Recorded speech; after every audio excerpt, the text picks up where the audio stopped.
Hey everyone, it's Mojaxx back in the DJcity UK lab. I was joined a couple of days ago here in the studio by Dorley, a British DJ and producer who first broke through making dubstep some years ago, but in recent years has really made a name for himself in the house and techno scene. Now, Dorley has always been a DJ who's never satisfied with simple A to B mixing. He comes from open format roots, and so he's always looking to add a little bit extra to what he's doing in the booth, whether that be with extra decks or working hot cues, scratching, or indeed adding drum machines and samplers and that kind of stuff into his sets. Now, he has been a long-time user since it first came out of the TORAIZ SP-16 by Pioneer DJ, which I played with for quite some time. I had a loan unit here in the lab and I never quite got to grips with it, but he really did, and he was really working it in the booth. But now Pioneer DJ have dropped the DJS-1000, which is effectively the TORAIZ, but in a more sort of DJ friendly format. In fact, it's exactly the same size and shape as a CDJ-2000 Nexus 2.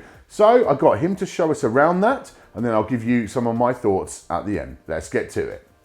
Okay, so the TORAIZ I've been using for about a year, and it was kind of like, it was the answer to all my prayers at the time, and I know a lot of other DJs that were the same. It's kind of like the first time you can really do a proper hybrid live set without the use of a laptop, using samples and linking properly with CDJs and a mixer, and like the fact that it linked properly like with the equipment, with the Pioneer stuff, compared to like other stuff I was using, like a TR8 or some of the MIDI stuff or whatever. Like when you're playing a mixture of vinyl and CDJs, it was just a bit messy, and it was hard to keep it tight. And when the TORAIZ came, it just made that kind of syncability with the Pioneer stuff just so much. It was just a dream, and it had its little flaws that the updates got better and better. But then this came along, and it's just like everything, all the things that we'd all sent to Pioneer to say, can you do this, can you do that? It's just all been answered with this. I mean, it's just made. I still love the TORAIZ, and the TORAIZ actually travels better because it's more slim. It fits in my record bag next to my records, and I can carry it. But now I'm willing to check a bag for this now until this becomes an industry standard, which we all hope it does, and they have it in clubs, and I can ask for it on a rider. I'm going to just check an extra bag and take it with me because it's really worth it. It's amazing. So if you don't know what a TORAIZ is, it's kind of basically a mix between like an MPC for the kind of finger drumming stuff and like a step sequencer down here. There's quite a lot of changes. The main one is this pitch and nudge slider. So it kind of essentially now you can use it like you would use a CDJ. With the TORAIZ, you had to just link it with your Ethernet cable, and it would just kind of go with the clock of the tracks of the CDJ that's playing. It made it hard if you were playing vinyl or stuff, because you'd have to bring the vinyl in time with this. You couldn't sync it with playing vinyl. Now you can still link it with the Ethernet cable. You can also now link it with the sync and master tempo, so it's super tight. If you want to actually sync it with what's playing. But if you want to go off the grid and play with other drum machines or vinyl or something like that, you can now use this pitch, which is just the same as a CDJ. So no matter where you're at, you can just mix this. Get yourself a little loop playing, and then mix it, and then if it's out, you can nudge it in and adjust it, and it's just a dream, because it makes, even with the linking, sometimes you know how sometimes tracks get quantized, especially like if you're playing disco and stuff like that.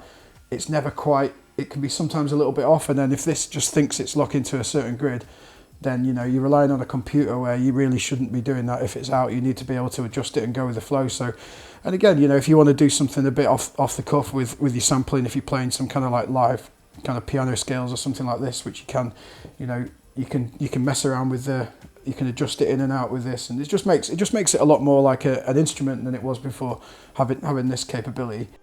There's quite a lot in the library. The difference with this and the TORAIZ as well is this doesn't have an internal hard drive. Everything you have has to be on the stick. It comes with a built-in library of like a decent amount of like loop masters samples. So it's got for a beginner, if you just want to get started, it's got all the different genres, and then within that it's got the kicks, percussions, synth sounds, vocal things, little loops, and kind of bass sounds and stuff. So you've got enough for your general stuff. But then I put in like bits of I chop up a load of acapellas, and I put in I break down the stems of my tracks. It's 32-second sample limit, which it's enough to do like a loop of something. It's if you were playing live, you can build scenes within your track, so you can have there's plenty of room in it to do like perform a whole track, just breaking it down into loops, 16 different loops, and then you can have like 4 sections, and then you can have like I can't remember how many scenes, but I've only had this a week now, but I've played it 3 times in a club, and that's my only practice I've had, so you'll have to bear with me with a few other things. But yeah, it's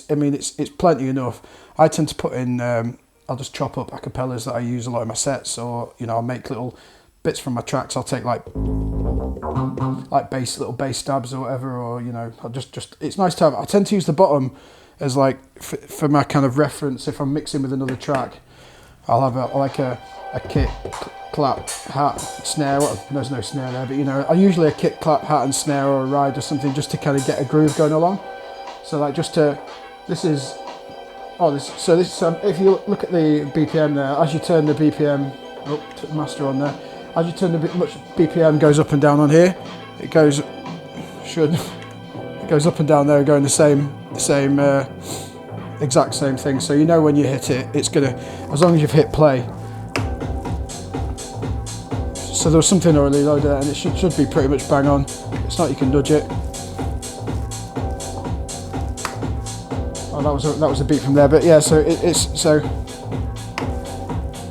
in there now. So if you wanted to like set up a quick like for reference, like, oh, as well for switching between. So right now we've got two patterns going.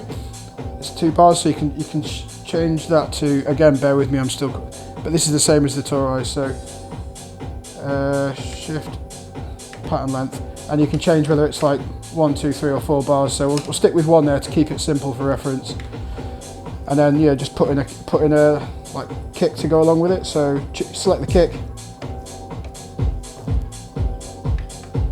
so that's just the kick going in there, and then so you can either program them in on the step sequencer. Again, people familiar with the TORAIZ, this is or any kind of like the TR8 or anything like that, you can either program them in by hitting these, or you can use a record and record it in live. And then obviously once you've done it in live, you can adjust it more. And then yeah, you kind of build from there. I mean, it's just a load of fun. If we drop this out, just so you can hear a bit more what's going on. Like, so in here I've got some acapellas. What have we got? So I've just chopped up the In Deep Last Night, a DJ Saved My Life. So let's switch it to 2 bars so I can get a bit of a pattern roll in. So I need to copy this across onto this second pattern now.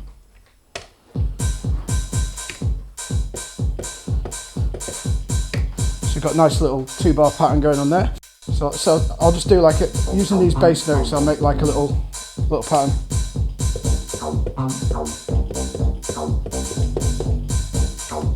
Just like simple little bass line, and I'll add like a little.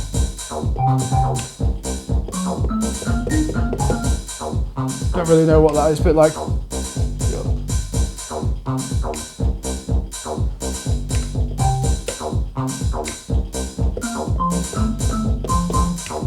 That sounds a bit shit, but you know, you get the general idea. If it sounds shit like that when you do it, you can delete it. You can delete that. Well, you can either undo, which is shift and record, or you can hold pattern down, and that just gets rid of that one. So then you can go and record it again, do something better. So like, let's put an acapella on there, like. So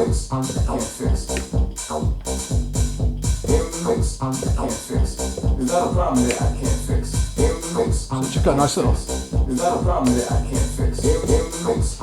Mess around with the pitch on here.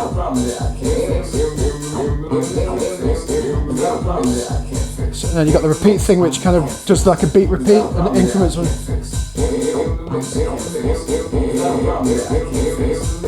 So you can play it in live, or you can record that in as well. If you find something that you're quite happy with, you just record it in. The good thing with this one is you've got a really good like mixer in there as well, so you can go to a mixer, adjust all your levels with all the tracks that you've got going on. All 16 of these you can adjust and change everything within them. You know, every single pattern you can go right into detail. You know, adjust everything about it, change the volume, set the scale, like slice it up wherever you want. And also, it's got these amazing effects in there now, which you didn't have before. So while this is playing.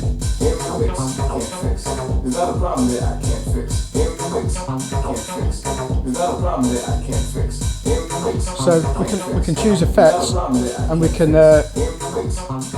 you can add. So once you turn this on, you can select the track that you want to affect as well. So you select it, select the effect first. So let's put like dub echo. So right now it's affecting everything. And you can go into this and select, let's drop everything else out. We're just doing the vocals now, or let's just affect the first vocal there. Select effects. Select track, select effects. So we're just doing that first bit of vocal there.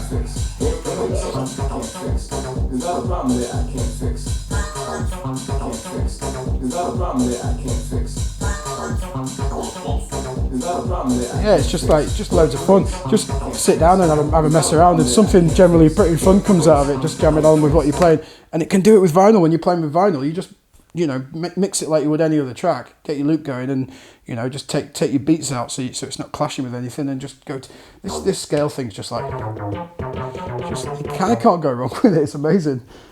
So there you go, a massive thank you to Dorley for coming through and showing us around the DJS-1000 a little bit. Obviously he's only had it for a short time, but as a long-term TORAIZ SP-16 user, clearly the transition has not been too difficult for him. Now, let me talk about the SP-16. I really didn't get on with it, right? I had it here in the lab for months, and for me, it always just felt like a production tool, a fantastic production tool, but I'm not about production, that's not me. And I could never find a way to really satisfactorily get it into my DJ sets and make it work. Yeah, it's got the Ethernet port, you can link it to Pro DJ Link and CDJs and so on, but as soon as you bring in other sources, it becomes all a bit tricky. And I just didn't ever really get a good feeling from it. It just felt like a great production tool that you could kind of take to the booth. The DJS-1000 though is an entirely different proposition. It is a DJ product, you can still use it for production, but it's designed to be brought to the booth. It works in the same way as a CDJ. You've got the proper pitch control, the pitch bend, the transport controls. So really it is just like playing a deck, but a deck that's full of a ton of samples. Now, long-term viewers might know that that's still not really me. I don't get on with track to remix sets or anything like that. I tried Ableton Bridge, Ableton Link, all these things I've tried, but the level of kind of preparation and forethought that you have to put into that stuff just leaves me cold. And that's not to say that it's bad. I totally dig it. I totally respect it. It just doesn't work for me as a DJ. So for me to do a regular kind of DJS-1000 review, it wasn't ever really going to work still. Even though it is a much more of a DJ tool, it just doesn't suit me. And so I'd never be able to give it the enthusiasm that I think it does deserve as a product. It is a superb bit of kit. And if you want to bring that production workflow into the DJ booth, you want to be adding those drum lines, the bass lines, the synth lines, the vocal chops, whatever it is you want to bring there, the DJS-1000 really is the most DJ-friendly way of doing so at this time. It's pretty good value as well. You're talking around about the $1,200 mark. It's actually slightly cheaper than the TORAIZ SP-16, and you do get a lot for your money there. The sound quality, the build quality is typical kind of Nexus 2 quality, but it's substantially cheaper than a CDJ-2000 Nexus 2. So if you were looking to add maybe a third or a fourth deck to your CDJ setup, well, maybe the DJS-1000 is a route to go down. So overall, yeah, it's a fantastic product. It was never going to work for me. It just doesn't suit my style, but I totally dig it. I totally respect it. And if you're looking for something like that to take your sets to the next level, yeah, it's got to be a good buy. Thanks again to Dorley, and thank you for watching today. Do make sure you are subscribed down below for all our future tips, tricks, and product reviews. I'll see you soon.